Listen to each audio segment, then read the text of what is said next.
એ ધર્મનો આધાર જે છે એ છે ભગવાન. એના વિષયમાં કીધું વદંતી તત્વવિદસ તત્વમ યજજ્ઞાનમ અદ્વયમ બ્રહ્મેતિ પરમાત્મેતિ ભગવાન ઇતિ શબ્દતે.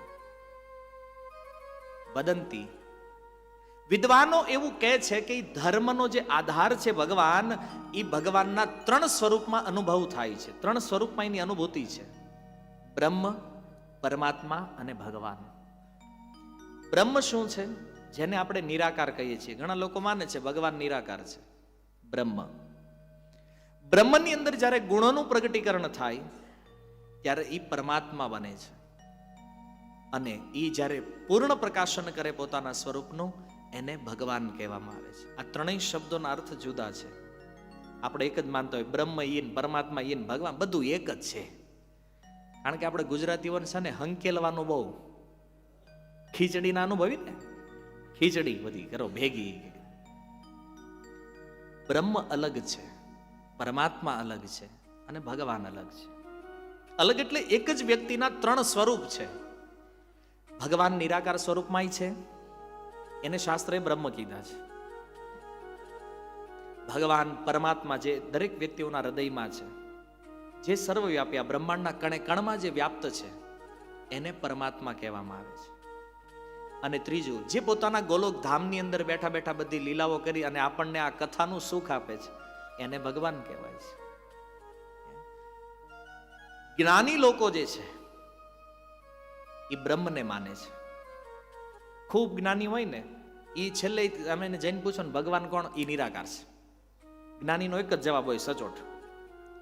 યોગીને જઈને પૂછો ભગવાન કોણ છે, બોલે હૃદય સ્થિત પરમાત્મા, અંદર જે બેઠા છે ને એ ભગવાન છે. અને ભક્તને જઈને પૂછો તો એ કહેશે કે જે મંદિરમાં રાધા ગોવિંદ, રાધા દામોદર, એને આ ઈશ્વર છે. ગુજરાતમાં એક પ્રચલિત વાત એ છે કે લોકો કે મૂર્તિમાં થોડી ભગવાન હોય. આપણે એને પૂછીએ તો ભગવાન હોય ક્યાં? ભગવાન તો સર્વવ્યાપી છે, બધે છે. તો બધે છે મૂર્તિમાં નથી? એ મૂર્તિ બધાથી અલગ છે? બધે છે તો મૂર્તિમાં છે ને. હે, પણ એનું માનવું શું હોય ખબર? આ મૂર્તિમાં જ ભગવાન નથી, બાકી બધે છે. કેવો પાગલ મત છે! બધે ભગવાન છે, મૂર્તિને છોડીને. મૂર્તિમાં નથી માનતા. અને મૂર્તિનું વિજ્ઞાન સમજી લેવું જરૂરી છે. આપણે જેને મૂર્તિ કહીએ છીએ ને, ગૌડીય ભક્તો એને વિગ્રહ કહે છે, શ્રી વિગ્રહ. ચૈતન્ય મહાપ્રભુએ જ્યારે ભગવાનનું દર્શન કર્યું છે તો એને તો સ્પષ્ટ કીધું, પ્રતિમા નાહી તોમી સાક્ષાત બ્રજેન્દ્ર નંદન. તમે મૂર્તિ નથી, તમે તો સાક્ષાત ઈ બ્રજના નંદ મહારાજના પુત્ર છો. ચૈતન્ય દેવનો આ ભાવ છે. કોઈ વ્યક્તિ એમ માને કે મૂર્તિમાં ભગવાન છે કે નહીં, તો એને સિદ્ધ કઈ રીતે કરવું, એને સાબિત કઈ રીતે કરવું? કોઈ પણ ભક્તના હૃદયમાં જેટલો પ્રેમ, શ્રદ્ધા અને ભાવ છે ને, એટલા જ પ્રમાણમાં ભગવાન એની સામે પ્રગટ થાય. યે યથા મામ પ્રપદ્યન્તે, ગીતાના વચન અનુસાર. તમારી શ્રદ્ધા કેટલી છે, તમારો પ્રેમ કેટલો છે, એટલું જ ભગવાનનો સાક્ષાત્કાર તમને થાય. પ્રહલાદ મહારાજને શ્રદ્ધા હતી, થાંભલામાં છે. પ્રહલાદ મહારાજે કીધું હિરણ્યકશિપુ એના પિતાને, થાંભલામ છે. હિરણ્યકશિપુ કે મને નથી દેખાતા. એ કે બાપા તમારે જેવા નામ થાય ન દેખાય. કારણ કે તમે છો જ મોટા નંગ, તમને શું દેખાય? કે મને દેખાય છે એમાં ઈશ્વર છે, સર્વત્ર પરમાત્માનું દર્શન હું એમાં કરી રહ્યો છું. તો હિરણ્યકશિપુને ખાતરી કરવી હતી.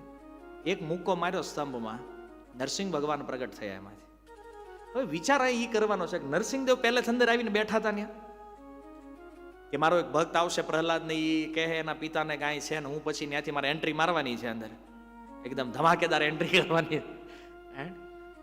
પ્લાનિંગ નહોતું. પ્રહલાદે કીધું આમાં ભગવાન છે એટલે ભગવાન ત્યાંથી પ્રગટ. બ્રહ્માંડના કણે કણમાં ઈશ્વર છે, પણ એને જોઈ કોણ શકે? જેની અંદર શ્રદ્ધા છે, જેમાં ભગવાન પ્રતિ પ્રેમ છે, એને દર્શન થાય છે. શિવજીને આ પ્રશ્ન પૂછ્યો ઇન્દ્રએ, અને એનો ઉત્તર આપતા ગોસ્વામીજી કહે છે, હરિવ્યાપક સર્વત્ર સમાના,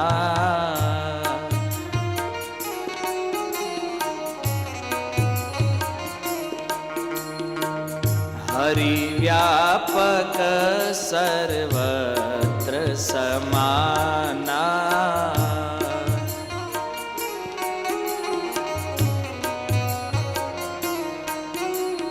પ્રેમ તે પ્રકટ હોઈ મેં જાના,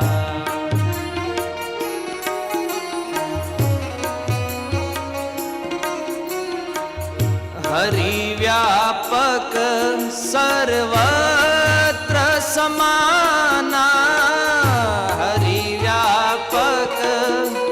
ગાઈએ, આ બધું ગાવાની પ્રેક્ટિસ રાખવાની થોડીક. આમ અહીંથી તમને મજા આવે ને ગાવાનું. કથા ઈ છે જેમાં ગાવાનું હોય, નાચવાનું હોય અને સાંભળવાનું હોય. જેટલા શબ્દો ફાવે ન આવડે ને ઊભું રહી જવાનું. અભ્યાસ થાય એના. હરિવ્યાપક સર્વત્ર સમાના, હરિવ્યાપક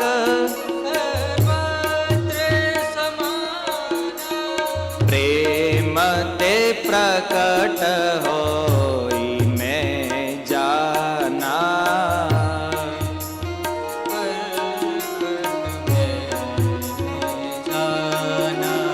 પ્રેમ તે પ્રકટ હોઈ મેં જાના,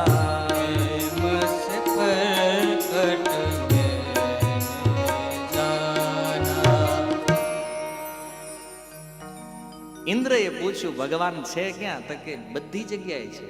હરિવ્યાપક સર્વત્ર સમાના. ઇન્દ્ર તારે ક્યાં જોવા છે? હે, એ તો પ્રભુ જ્યાં બધો પ્રેમે તે પ્રકટ. જ્યાં પ્રેમ હોય ને ત્યાં કોઈ કણમાંથી પણ ઈશ્વર પ્રગટ થઈ જાય છે. પ્રેમ હોય ને તો એ મૂર્તિ બોલે. ના આવો ક્યારેક વૃંદાવન, એક નહીં હજારો ઠાકોરના સ્વરૂપ બિરાજે છે. જે વાત કરે છે, બોલે છે. રાધા ગોવિંદ જયપુર રૂપ ગોસ્વામી અરે સાક્ષાત વાત કરે છે. રાધા મદન મોહન કરોલી સનાતન ગોસ્વામી અરે સાક્ષાત વાત કરે છે. તો એટલે કે આપણી હારે કેમ નહીં કરતા હોય? કારણ કે આપણને તો આપણે પોતે જાણીએ છીએ, એ ન જાણતા હોય. આપણે કેવા છીએ ને આપણે કેટલા કાંડ કર્યા છે. આપણી યારે ક્યારેક પાડોશી નથી બોલતા. ભગવાન શું બોલે? પ્રેમ જેના હૃદયમાં છે ને એ પથ્થરમાં તે ઈશ્વરને પ્રગટ કરે છે. જેના હૃદયમાં પ્રેમ નથી ભગવાન પ્રતિ, ત્યાં ભગવાન આવતા નથી. પ્રેમ મહત્વપૂર્ણ છે. અને ઘણા લોકો વાટે છે પ્રેમ આવશે. ક્યાંથી આવશે પ્રેમ? પહેલા પ્રેમ ડેવલપ કરો, પછી ભગવાન આવે છે. સિદ્ધાંત સરસ્વતીનું આ વાક્ય છે. એ આપણે જે સમજ્યા હોય ને એનાથી ઊંધું જ હશે. આપણે એમ માનીએ છીએ કે આપણે સાધના કરશું, ભજન કરશું એટલે આપણને પ્રેમ પ્રાપ્ત થશે. જ્યારે સિદ્ધાંત સરસ્વતી શું કહે છે? તમારામાં પ્રેમ હશે ને તો જ માળા થાય. પ્રેમ હોય તો જ થાય ને, નગર તો થાકીને મૂકી ન દે. એના તર્કને સમજવાય તે એક ઉપરના સ્તરે થોડીક છલાંગ મારવી પડશે. પ્રેમ જરૂરી છે. પ્રેમ વગેરે ભક્તિમાં બધું નકામું છે. પ્રહલાદને ભગવાનમાં પ્રેમ હતો એટલે થાંભલામાંથી આવ્યા. આપણા ગૌડી આચાર્યોને પ્રેમ હતો એટલે વિગ્રહમાંથી પ્રકટ થઈને એની સાથે વાત કરે છે, બોલે છે, રમે છે, ખાય છે, પીવે છે. પણ જેને પ્રેમ નથી અને જેવું માને છે કે આ પથ્થર છે, એના માટે પથ્થર છે. જેવી તમારી જોવાની દ્રષ્ટિ એવું ભગવાનનું સ્વરૂપ દર્શન છે. ભગવાન રામનો સીતાજીના સ્વયંવરમાં પ્રવેશ થાય અને ગોસ્વામીજી કહે જાકી રહી ભાવના જૈસી પ્રભુ મૂરત દેખી તહ તૈસી. જેવો જેવો ભાવ હતો ને એવા રામ દેખાણા. ભગવાન કૃષ્ણ મથુરા ગયા તો એ મથુરાના વાસીઓનો જેવો ભાવ હતો ને એવું દર્શન થયું. કોઈને પુત્ર સમાન, કોઈને શત્રુ સમાન, કોઈને પ્રેમી સમાન. જેવો જેનો ભાવ, જે ભાવથી એને જોવા માંગો ને એ ભાવથી પોતાને પ્રગટ કરે છે. તમે એમ માનો કે આ પથ્થરની મૂર્તિ છે તો તમારા માટે મૂર્તિ છે, પણ કોઈ એમ માને કે નહીં આ સાક્ષાત ઈશ્વર છે તો એના માટે ઈ જ ઈશ્વર છે. એ વ્યક્તિના પ્રેમ ઉપર આધારિત છે. એટલે પ્રેમથી બોલાવે ભગવાન ત્યાં આવે છે.